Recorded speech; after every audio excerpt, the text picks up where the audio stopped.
रामू काका दिन रात मेहनत करते, लेकिन सूखा पड़ने के कारण फसलें उगती ही नहीं थीं। घर में खाने के लिए मुश्किल से 2 वक्त की रोटी नसीब होती।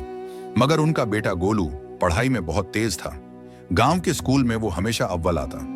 एक दिन स्कूल में मास्टर जी ने कहा, जो बच्चा सबसे अच्छा आइडिया लेकर आएगा जिससे गांव की मदद हो सके, उसे शहर की स्कॉलरशिप मिलेगी। गोलू पूरी रात सो नहीं पाया। उसने देखा कि गांव के लोग अपने खेतों को छोड़कर शहर जा रहे हैं, क्योंकि खेती अब फायदेमंद नहीं रही। अगली सुबह गोलू ने एक योजना बनाई।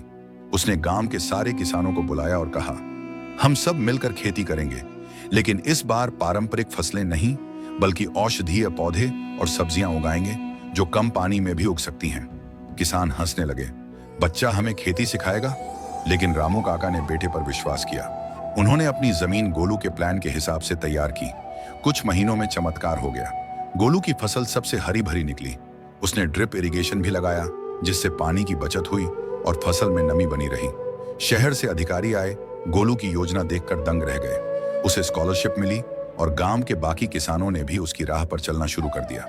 कुछ साल बाद वही गांव जो उजड़ने की कगार पर था, अब जैविक खेती का उदाहरण बन गया था। और गोलू? वो अब गोलू एग्रोटेक नाम की अपनी कंपनी का CEO था, जो किसानों को सिखाता था कि कैसे कम संसाधनों में भी बड़ा बदलाव लाया जा सकता है। दोस्तों, अगर इरादे सच्चे हों और दिमाग को सही दिशा मिले, तो गरीबी भी हार मान जाती है।